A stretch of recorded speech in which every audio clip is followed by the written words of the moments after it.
దైవజనంగమా, ఈ రెండవ ఆదివారపు పునరుత్థాన ఆరాధనలో ప్రభు సన్నిధి అనుభవించడానికి, ఆయన పాదాలు పట్టుకొని మొర్రపెట్టడానికి, ఆయనతో కలిసి ఆరాధన చేయటానికి అభాగ్యులమైన మనకు భాగ్యమును కలుగజేసిన సృష్టికర్త అయిన యేసయ్యకు కోట్లాది స్తుతులు స్తోత్రాలు చెల్లిస్తూ, నేటి ఆరాధనలో పాలిభాగస్తులైన పరిశుద్ధులైన మీ అందరికీ యేసుక్రీస్తు శక్తిగల శుభనామమున మీకు వందనాలు చెల్లిస్తూ ఉంటూ ఉన్నాను. క్రీస్తునందు ప్రియులరా, మరి పరిశుద్ధులైన తల్లులందరికీ యేసుక్రీస్తు నామమున మదర్స్ డే సందర్భముగా వారికి ప్రత్యేకమైన వందనాలు చెల్లిస్తూ ఉన్నాను. మీ పిల్లలు మీకు ఉదయకాలమే విష్ చేసి ఉంటారు. ఒకవేళ విష్ చేయకపోతే ఇప్పుడైనా విష్ చేయండి, తప్పులేదు. అమ్మా, మీకు శుభాకాంక్షలు. మీ దయగల హస్తముతో మమ్మల్ని ఆశీర్వాదించండి అని తల్లి ఆశీర్వాదం తీసుకోవలసిన అవసరత పిల్లలకి ఉంది.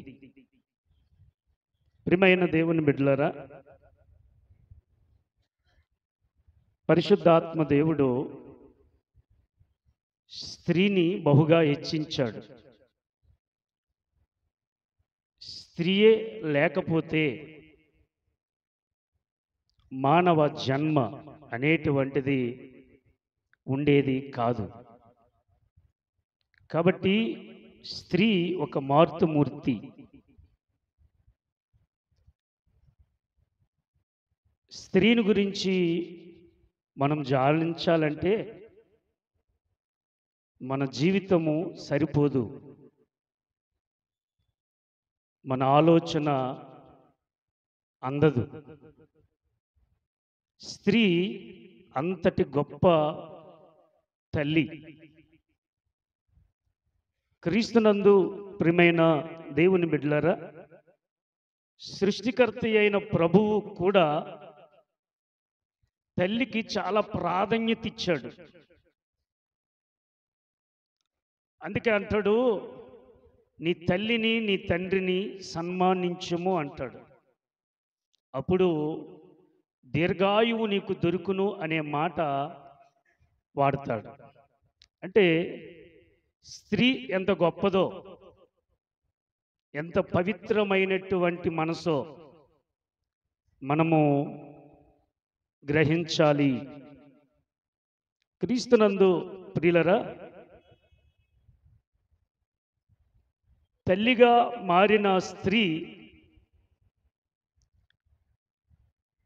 కుటుంబమును నిర్మించుటకు ప్రయాసపడినటువంటిది తల్లి.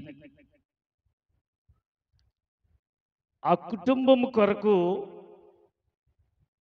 తన బలమంతా ఖర్చు పెట్టి ఆ కుటుంబ ఆకలి తీర్చటానికి తల్లి ఇష్టపడుతుంది. ప్రియమైనటువంటి దేవుని బిడ్డలారా, తల్లి గురించి చాలామందికి తెలియదు. తల్లిని కోల్పోయిన పిల్లలకు అడిగితే ఆ తల్లి విలువ ఏంటో తెలుస్తుంది.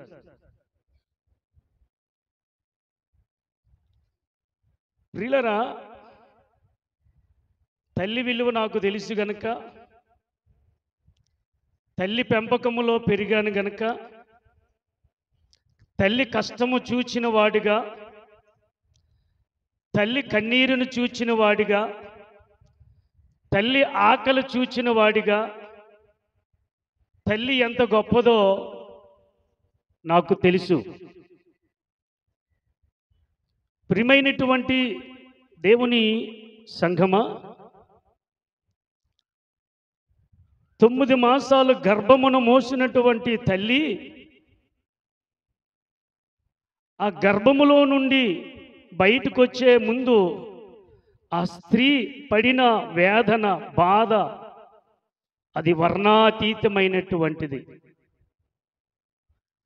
అంత బాధలో కూడా ఆ డెలివరీ అయిన టైంలో ఆ తల్లి అంటుంది, ఎవరు పుట్టారు అని అడుగుతుంది. తన బాధ అంతా ప్రక్కన పెట్టి మరొక బిడ్డకు జన్మనిచ్చినటువంటి తల్లి ఆ బిడ్డ మీద ఎంత మమకారము చూపిస్తాదో అర్థమవుద్ది. అంత మాత్రమే కాదు ప్రియమైనటువంటి దేవుని బిడ్డలారా, తండ్రి మంచోడు కానప్పుడు, తండ్రి చెడ్డోడైనప్పుడు, తండ్రి ఇంటిని పట్టించుకోలేనప్పుడు, తండ్రి బిడ్డల యొక్క యాగక్షేమాలు ఆలోచించలేని స్థితిలో ఉన్నప్పుడు ఆ తల్లి ఆ బిడ్డల కొరకు ఎండలో కష్టపడి ఆ బిడ్డలను పెంచటానికి ఇష్టపడుతుంది. హల్లెలూయా, హల్లెలూయా.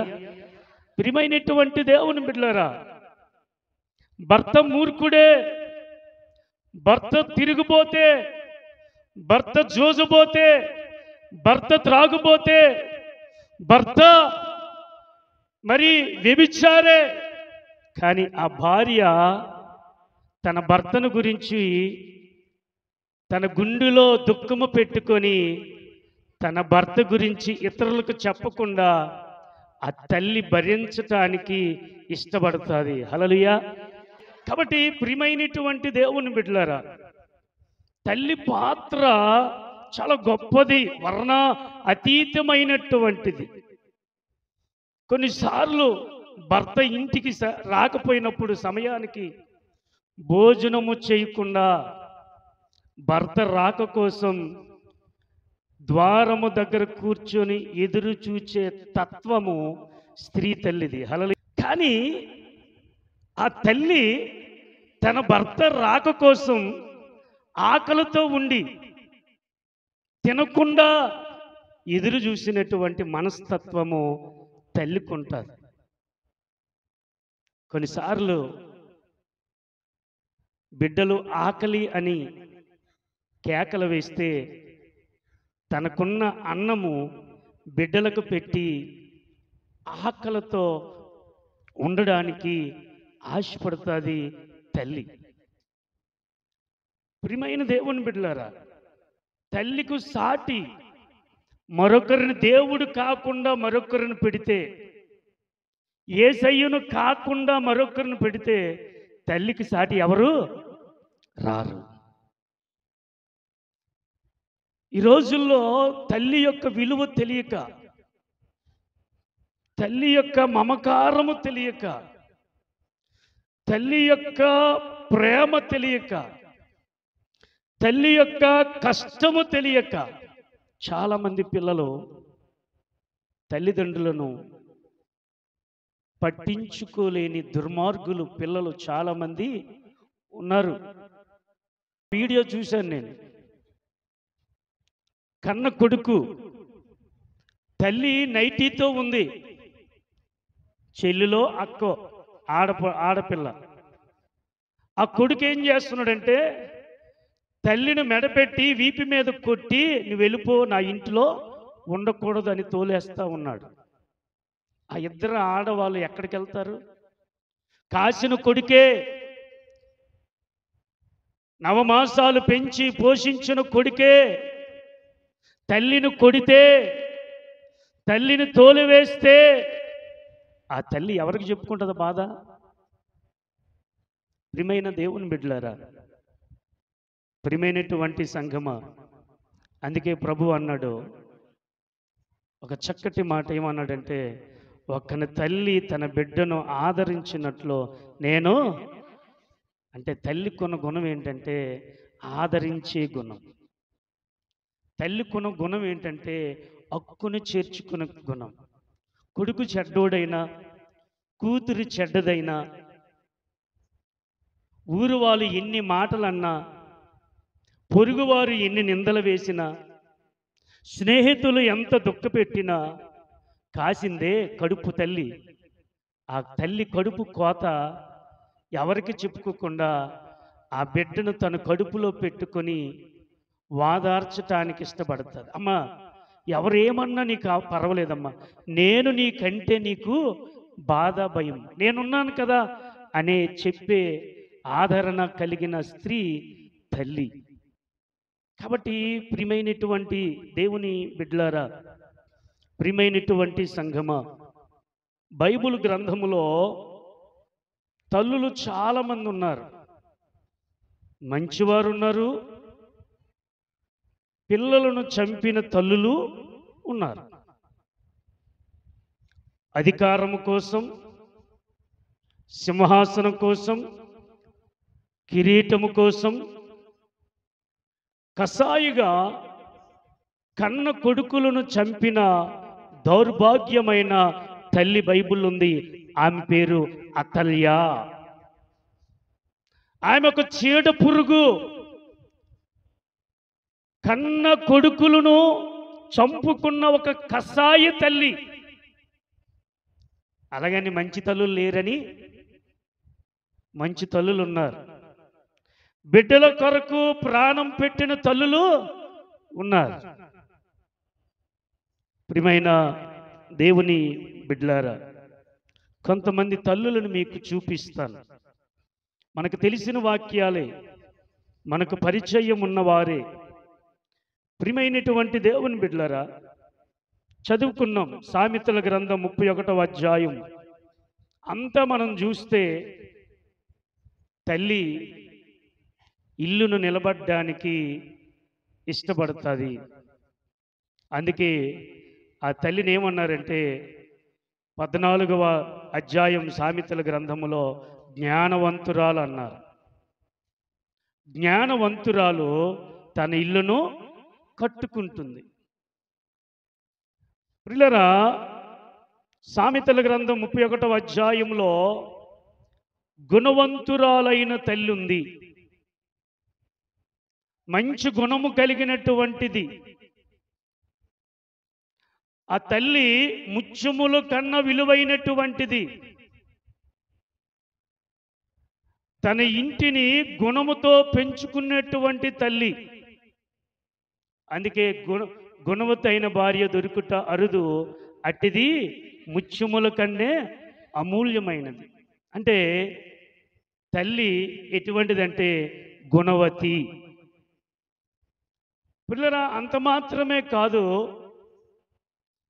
ఆ తల్లి తన బిడ్డల కొరకు భక్త్యమును ఏర్పరుచు చేస్తుంది. అంటే తన చేతులతో కష్టపడి తన బిడ్డలకు లోటు రాకుండా, తన బిడ్డలకు ఆకలి వేయకుండా, తన పిల్లలకు లేమి లేకుండా ఆ తల్లి ఏం చేస్తుందంటే వ్యాపారం చేస్తుంది.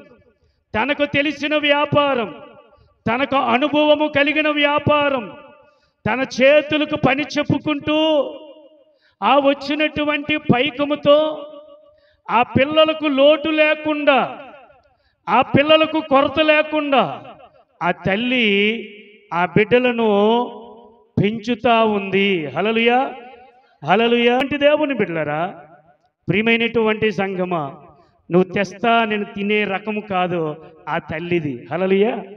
అటువంటి స్త్రీ యొక్క ఇల్లు ఎటువంటి కొరత కానీ లేమి కానీ రాదు. ఎందుకని? ఆమె కూడా ప్రతి దినము కష్టపడడానికి ఇష్టపడుతుంది. ఎందుకని? తన బిడ్డలు తనలాగా ఆకలితో ఉండకూడదు, తన బిడ్డలు అలాగున పేదరికంలో ఉండకూడదని, తన పిల్లలు ఆ పిల్ల యొక్క స్నేహితులు ఉండునట్లుగా నా పిల్లలు ఉండాలని తల్లి ఏం చేయాలంటే కష్టపడాలి. ఏమండి, కష్టపడడానికి సిగ్గుపడకూడదు, కష్టపడడానికి సిగ్గుపడకూడదు. తన బిడ్డల కొరకు పెందల కాడినే లేచి వంట చేసి సిద్ధపరిచి వర్తకానికి వెళుతుంది, వ్యాపారం చేస్తుంది. వ్యాపారం చేస్తే తప్ప? ఏమండి, పాపమా? కూలి పనులకు వెళ్తే తప్ప? ఏంటో తప్ప? తప్పు కాదు. నీ భర్త 700 తెచ్చాడనుకో, నువ్వు 300 తెచ్చావనుకో, 3 రోజులు నీకు భక్తిముగా ఉంటుంది. ఎందుకో తెలుసా? నీవు తెచ్చిన 300 ఆ పూట 2 పూటలు కష్టపడితే నీ భర్త తెచ్చింది మిగులుతుంది. అప్పుడు నీ బిడ్డలకు పొదుపు చెయ్యొచ్చు. అందుకే నా తల్లి విలువ నాకు తెలుసు, తల్లి విలువ నాకు తెలుసు. ఇప్పటికీ మా అమ్మ మాట నేను వింటాను. కన్న తల్లి నా కొరకు ఎంత ప్రయాసపడిందో నాకు తెలుసు. నా తల్లి ఎన్ని రోజులు ఆకలితో ఉందో నాకు తెలుసు. కాబట్టి పిల్లలు తల్లిదండ్రుల పట్ల బాధ్యత కలిగి ఉండాలి. నీకు జన్మనిచ్చిన తల్లి పట్ల ప్రేమ కలిగి ఉండాలి, మమకారం కలిగి ఉండాలి. నీకు రూపమిచ్చిన తల్లి పట్ల బాధ్యత కలిగి ఉండాలి. ఈరోజు పిల్లలు 100కో 1,000కో 10 మందో ఒక్కరే ఉన్నారు తల్లిదండ్రుల పట్ల బాధ్యత కలిగిన పిల్లలు. అటువంటి సందర్భంలో ఆ తల్లి ఎంత వేదన పడుతుందో ఎప్పుడైనా ఆలోచించామా? పిల్లలారా, నీ తల్లి నీ కొరకు కష్టపడుతుంది. కాబట్టి ప్రియమైనటువంటి దేవుని బిడ్డలారా,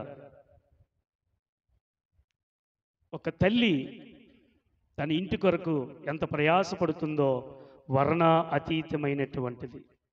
గమనించండి, శారా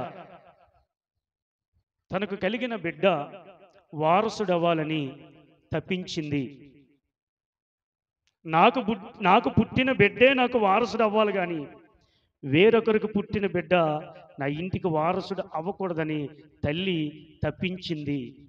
అలాగని శారా ప్రేమ లేనిది కాదు, అలాగని శారా కసాయి తల్లి కాదు, అలాగని శారా జగడగుండి కాదు, అలాగని శారా మరి కనికరము లేదని కాదు. దేవుడు చెప్పాడు, అబ్రహామా, నీకు పుట్టిన కొడుకే నీకు వారసుడు అవుతాడు, కాబట్టి అతగాడిని నువ్వు చాలా జాగ్రత్తగా చూసుకోవాలి అని దేవుడైన యెహోవా అబ్రహాముతో చెప్పాడు. అందుకే ప్రియమైనటువంటి దేవుని బిడ్డలారా, ఆదికాండం 21వ అధ్యాయం 9-10 వచనాలు మనం చూస్తే, అప్పుడు అబ్రహామునకు ఐగుప్తురాలైన ఆగరుకు కలిగిన కుమారుడు, ఈ దాసిని ఈ కుమారుణ్ణి వెళ్ళగొట్టుము, ఈ దాసి కుమారుడు నా కుమారుడైన ఈసాకుతో వారసుడై ఉండడని. చూసారండి, కన్న తల్లి యొక్క ప్రేమ బిడ్డ ఎడల, కన్న తల్లి యొక్క మమకారం బిడ్డ ఎడల ఎంత గొప్పదో.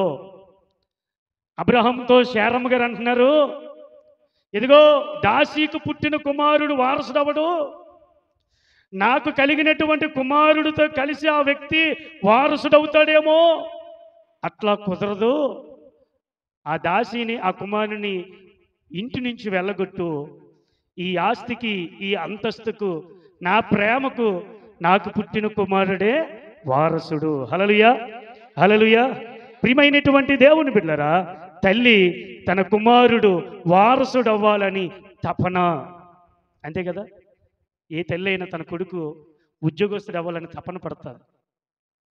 ఏ తల్లి అయినా తన కొడుకు సుఖముగా ఉండాలని తపన పడతారు. ఏ తల్లి అయినా ఆ కొడుకు ఆరోగ్యకరంగా ఉండాలని తపన పడతారు. ఏ తల్లి అయినా ఆ కొడుకు మరి ఆనందకరంగా ఉండాలని తపన పడతారు. నా కొడుకు పాడైపోవాలని ఏ తల్లి అయినా అంటదా? పాడైపోయిన కొడుకును కూడా తల్లి ఏం చేస్తుంది?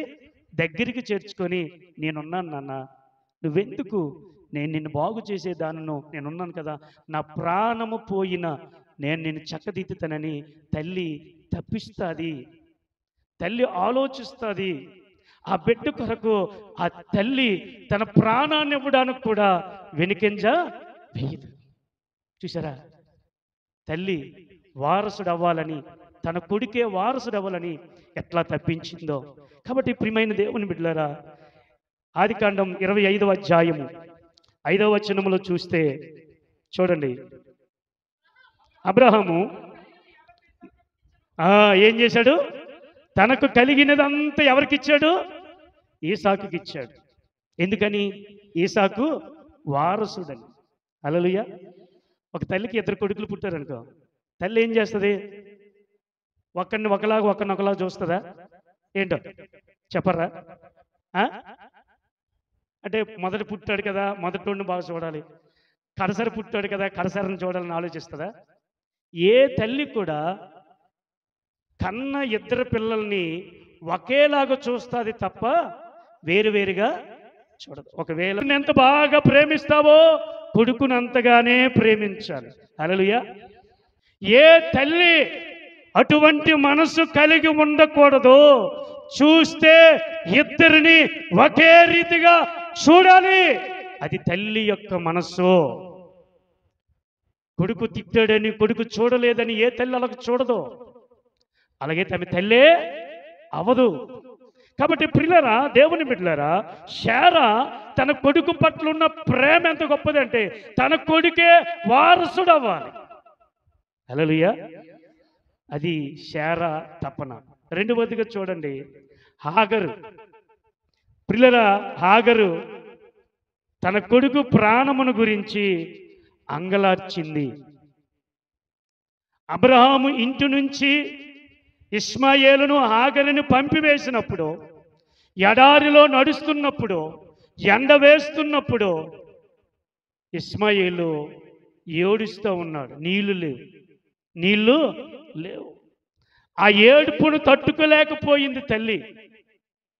ఒక తుప్పలో దగ్గర పెట్టేసి ఎదురుగా ఉండి ఎడారిలో ఇసుకలో కాలు కాలుతూ, శరీరము కాలుతూ, ప్రియులారా, కాల్చబడుతున్న తన శరీరము కాల్చుకుంటూ ఆ బిడ్డ కొరకు ఏడవడానికి, అంగలార్చటానికి ఇష్టపడ్డాది.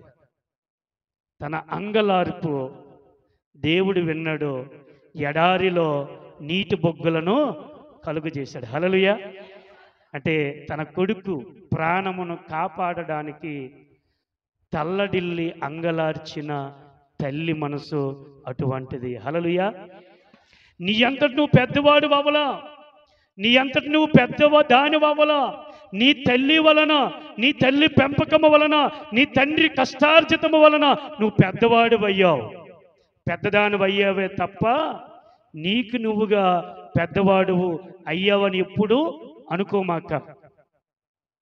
అది గర్వము కలిగిన మనస్సు. ఏ తల్లి తన కొడుకు చూస్తుండగా తినేస్తుంది అన్నము? ఏంటో చూసినంత మట్టుగా ఎదురుగా కొడుకు చూస్తూ, కూతురు చూస్తూ కూర్చున్నప్పుడు ఏ తల్లి కూడా తన నోట్లో ముద్ద పెట్టదు. ఎందుకని తెలుసా? తల్లి ప్రేమ ఏంటంటే మొదటి ముద్ద పిల్లలకు పెట్టాలని ఆశపడతారు. నాన్న తిను, నాన్న తిను అంటారు.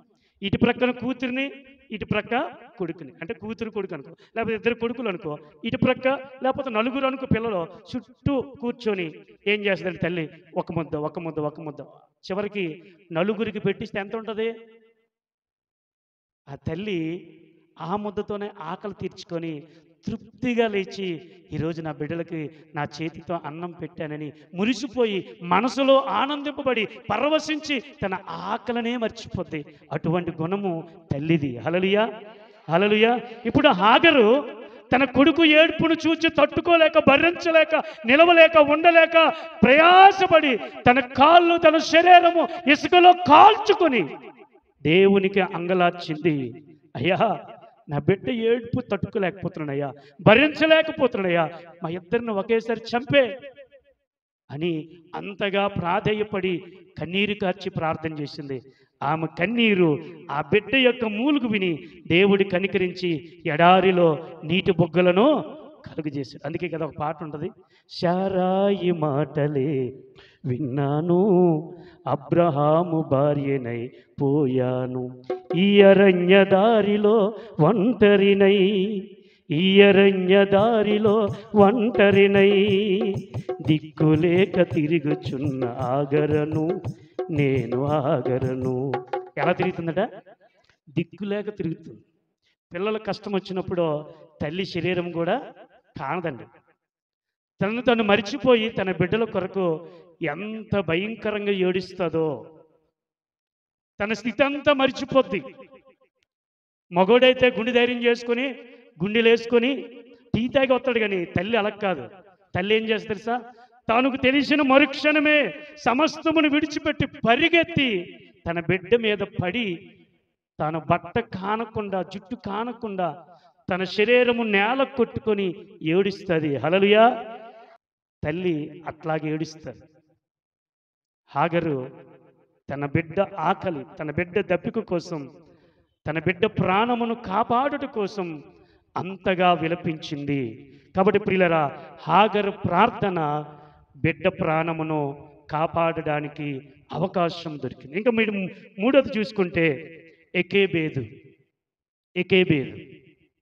ఎకేబేదు తన బిడ్డ ప్రాణమునకు ప్రాణముగా ఇవ్వడానికి ముందుకొచ్చింది. ఐగుప్తు రాజు అయినటువంటి ఫరో మగపిల్లలందరినీ చంపేయమంటే ఆ తల్లి ఎవరికి కనబడకుండా తన గుడారములో దాచింది. దాచి పెరుగుతా ఉన్నాడు. చిన్నబేదు తన బిడ్డలు ప్రాణాపాయం ఉన్నప్పుడు, సైనికులు మగపిల్లలందరినీ చంపిస్తున్నప్పుడు ఎకేబేదు తన బిడ్డను ఈ శత్రువులకు దొరకకుండా మరి ఎక్కడ దాచిందో, తన పొత్తులో దాచిందో, తన చీరలో దాచిందో, తన ఇంటిలో ఏ విధంగా దాచిందో మనకు తెలియదు. స్వరము వినబడకుండా దాచింది. ఇంకా దాయలేకపోయింది. 3 మాసాలు వచ్చేసాయి. పెద్దోడైపోయాడు, పెద్దోడవుతున్నాడు, బలమైన వాడు. దాయలేక పిల్లరా పెట్టి చేసి కీళ్ళు పూసి నైలు నదిలో విడిచిపెట్టింది. చూసారా ప్రియమైనటువంటి దేవుని బిడ్డలరా, తన కుమారుడు అయిన మోషే నిమిత్తము ఫరో నుండి ప్రాణము రక్షించటానికి ఎకేబేదు కారణమయ్యింది. పిల్లరా, తన బిడ్డ కొరకు తన ప్రాణం ఇవ్వడానికి ఎకేబేదు ఇష్టపడింది. రాజుగారికి తెలిస్తే తల్లి ఉండదు, కొడుకు ఉండడు. గమనించండి, ఆ బిడ్డ కొరకు తన తల్లి చావడానికైనా సిద్ధపడ్డది. హల్లెలూయా. అట్లా చేయలేదు తన అమ్మను. మోషే పట్ల తన తల్లి చేసిన త్యాగాన్ని మోషే గుర్తించాడు. అందుకే అంత నాయకుడయ్యాడు. లేకపోతే మోషే అంత నాయకుడు అవుతాడా? అవడు. చిన్నప్పుడే, పసికందప్పుడే, నాన్న నువ్వెవరో తెలుసా? హెబ్రీయుడివి. నీ సృష్టికర్త ఎవరో తెలుసా? భూమిని ఆకాశమును పుట్టించినటువంటి దేవుడైన యెహోవా నీ దేవుడు అని చిన్నప్పుడు చెప్పింది. హల్లెలూయా. మన పిల్లలకి అలా చెప్తామా? చెప్తామా? నీ దేవుడు ఎవరో పరిచయం చేస్తామా? నీ దేవుని గురించి పాటలు పాడుతామా పిల్లల దగ్గర? చిన్నప్పుడు పిల్లలకి ఏమి నేర్పాలి? చిన్నప్పటి నుంచి సృష్టికర్త అయిన దేవునిని పరిచయం చేయాలి. ఎకేబేదు అదే చేసింది పిల్లలకు. ఎకేబేదు తన కుమారుడి కోసం రక్షించటానికి తన ప్రాణం ఇచ్చింది, నాయకుడిని చేసింది. ఈరోజు తల్లులు అంత గొప్పటి మనసు కలిగినటువంటి వారు. అటువంటి తల్లులు కలిగిన మనము ధన్యులము. హల్లెలూయా. చప్పట్లు కొడతారు పిల్లలు. తల్లులొద్దు పిల్లలు కొట్టాల ఇప్పుడు. కాబట్టి ప్రియులారా, దేవుని బిడ్డలారా, తల్లులు అంత గొప్పవారు. వాళ్ళుంటేనే మనం, వాళ్ళు లేకుండా మనము లేము. కాబట్టి తల్లిని ఎప్పుడు కూడా గౌరవించాలి, ప్రేమించాలి, తల్లి మాటకు లోబడాలి. తల్లి మీద ఎంత తల్లి బాధ పెట్టినా తల్లిదండ్రుల మీద పిల్లలు చెయ్యి ఎత్తనే, నోరు కూడా ఎత్తకూడదు.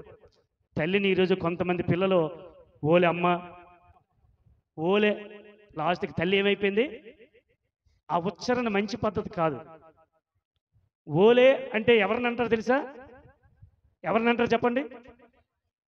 అలాంటి పిలుపు విన్నప్పుడు ఎంత బాధ వస్తుందో తెలుసా? నీ తల్లి నీ గురించి పట్టించుకోలేదయ్యా, నిన్ను ప్రేమించలేదు లేదయ్యా, కానీ ఆమె నీకు తల్లే. తల్లిని, తండ్రిని ఓలే అనే పదాలు రాకూడదు. వారు మనకు జన్మనిచ్చిన వారు. దేవుని తర్వాత వాళ్ళే మనకు ప్రధానమైనటువంటి వారు. వారిని మనము సన్మానిస్తే భూమి మీద దీర్ఘాయుష్మంతులు అవుతారు. అందుకే ఒక మాట ఉంది, తల్లిదండ్రులను శపించిన వాళ్ళకట లోయి కాకులు వచ్చేట కళ్ళు ఓడబెరుక్కొని పారిపోతాయట. తల్లి మంచిదై కాదు, తండ్రి మంచోడు కాదు అని ఎప్పుడు పిల్లలు అనకూడదు. ఒకవేళ అంటే లోయ కాకులు వచ్చి కళ్ళు పీక్కుని వెళ్ళిపోతాయట అని సొలొమోను మహారాజు చెప్పాడు. ఇంకా చూస్తే పిల్లల సమయం ఎక్కువైపోయింది, కానీ మీరు గమనిస్తే, మీరు ఆలోచన చేస్తే, ప్రియమైనటువంటి దేవుని బిడ్డలారా, మనందరికీ తల్లులందరికన్నా ప్రాధాన్యమైనటువంటి తల్లి కన్యమరియ. తల్లులందరికన్నా ప్రధానమైనటువంటిది వీరవనిత, పుణ్యమైనటువంటి తల్లి. ప్రియులారా, ఆ తల్లి సర్వలోకాన్ని రక్షించటానికి రక్షకుడిని ఇచ్చినటువంటి తల్లి కన్య అయిన మరియా. ఆ బిడ్డ కొరకు ఆమె అవమానపరచబడింది. ఆ బిడ్డ కొరకు 6 మాసములు ఇల్లు కదలలేదు. ఆ బిడ్డ కొరకు తన జీవితాన్ని త్యాగము చేసింది. ఎంతటి ఒత్తిడినైనా భరించటానికి ఇష్టపడింది. హల్లెలూయా. కొన్నిసార్లు తల్లులు పిల్లలు తప్పు చేస్తే, వాళ్ళు మా పిల్లలు కాదయ్యా, వాడు నాకు పుట్టలేదయ్యా అనే తల్లిదండ్రులు ఈరోజు చాలామంది ఉన్నారు. ఉన్నారా లేదా? ఉన్నారు. తెలుసో తెలియకో పిల్లలు తప్పు చేస్తారు. తెలియకో పిల్లలు దొంగతనాలు చేస్తారు. అయితే దొరికిపోయిన తర్వాత, ఏదైన తర్వాత, ఆడు మా పిల్లడు కాదండి, ఆడు ఎప్పుడో చచ్చిపోయాడండి. ఒక తల్లిగా ఆ మాట అనకూడదు. ఒక తండ్రిగా ఆ మాట అనకూడదు. ఎందుకు తెలుసు? వారి నీ పిల్లలు, వారికి నువ్వు జన్మనిచ్చావు. నీ నోటంట ఆశీర్వాద వచనాలే రావాలి. తల్లి తండ్రి శాప వచనాలు నీ పిల్లల కొరకు నాలుక వాడకూడదు. ఒక తల్లిగా నువ్వు ఏదైతే పలుకుతావో వాళ్ళకి అదే జరుగుతుంది అనే విషయాన్ని మర్చిపోకూడదు. ఒక తల్లిగా నీ కోపం రావచ్చు, నీకు బాధ పట్టవచ్చు, నీకు ఇబ్బంది పెట్టచ్చు, ఆయన బిడ్డలను చెప్పించకూడదు. బిడ్డలను ప్రేమించాలి, బిడ్డలను ఆశీర్వాదించాలి. నువ్వేదైతే పలుకుతావో నీ బిడ్డలకి అది జరుగుతుంది. కాబట్టి తల్లులారా, మీ పిల్లలు ఆశీర్వాదించే తల్లులుగా ఉండాలి తప్ప, దీవించే తల్లులుగా ఉండాలి తప్ప, కష్టం వచ్చిందని నీ నోటితో శాప వచనాలు. అలాగని పిల్లలారా, మీ తల్లిదండ్రులను చిన్న చూపు చూడద్దు. మీకు జన్మనిచ్చింది, తన రక్తము మీలో ఉంది, తన ప్రాణము మీలో ఉంది. ఎంతైనా జన్మనిచ్చిన తల్లిని గౌరవించాలి, సన్మానించాలి. మరి జవాన్ పిడిగిరాలు ప్రాంతంలో ఒక ఆయన చనిపోయాడు కదా, మురళి నాయక్. ఆ తల్లి ఎంత ఏడుస్తుంది చూడండి. పేద కుటుంబం అంట, ఎంత బాధపడుతుంది కొడుకు లేననేసరికి. ఒక తల్లి కన్నీరికి అవదలలేవు. ఆ తల్లి రొమ్ము కొట్టుకొని ఏడుస్తుంటే అక్కడ ఉన్నవారు అందరూ చూడలేక తల తిప్పుకొని కన్నీళ్లు కారుస్తూ బాధపడిన వారు ఉన్నారు. ఎందుకో తెలుసా? కన్న కడుపు అంత వద ఉంటారు. దయచేసి పిల్లలైన వారు, మీ తల్లిదండ్రులు వృద్ధులైనా, మీ తల్లిదండ్రులు నడి వయసులో ఉన్నవారినైనా వారిని బాగా పెంచాలే తప్ప, వారిని బాగా ఆదరించాలి తప్ప, మీ వయసు అయిపోయింది, మీతో ఇంకా పని మాకు లేదు అని దయచేసి తల్లిదండ్రులను దూరం చేసుకోమాకండి. తల్లిదండ్రులను చిన్న చూపు చూడకండి. ఎందుకో తెలుసా? ఆ తల్లుల కన్నీళ్ళు నీకు ఆశీర్వాదకరంగా మారుతాయి. ఆ తల్లి నోటి నుండి మాట అక్షరాలా జరుగుతుంది. కాబట్టి ఏ పిల్లలు తల్లిదండ్రులను బాధ పెట్టకూడదు. వాళ్ళ మంచం మీద ఉన్నారా? ఉన్నాయి, వారి కింద సేవ చేయి, వారి కింద సేవ చేయి.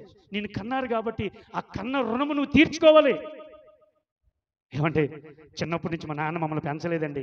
అవును, పెంచకపోవచ్చు, కానీ నీ కన్న తండ్రి చూడవలసిన బాధ్యత నీదే. నీ తల్లి చిన్నప్పటి నుంచి నిన్ను పట్టించుకోకపోవచ్చు, బాధ్యత నీదే. ఎందుకు తెలుసా? నిన్ను కన్నది కాబట్టి. ప్రియమైన దేవుని బిడ్డలారా, తల్లి తండ్రి పిల్లల మధ్య బాంధవ్యము, ప్రేమ, ఆప్యాయత పెరగాల తప్ప ద్వేషము, కపటము, కుల్లి పిల్లల మధ్య, తల్లిదండ్రుల మధ్య ఉండకూడదు. బైబిలు వినడమే కాదు, చదవడమే కాదు, పాటించాలి. అది యేసయ్య చూపించాడు. ఆ వృద్ధాప్యములో ఉన్న తల్లిదండ్రులను పోషించాడు, కష్టపడ్డాడు. చివరికి కొన ప్రాణముతో ఉన్నప్పటికీ తల్లిని విడిచిపెట్టలేదు. ఆ తల్లికి భద్రతనిచ్చాడు, ఆదరణిచ్చాడు. హల్లెలూయా.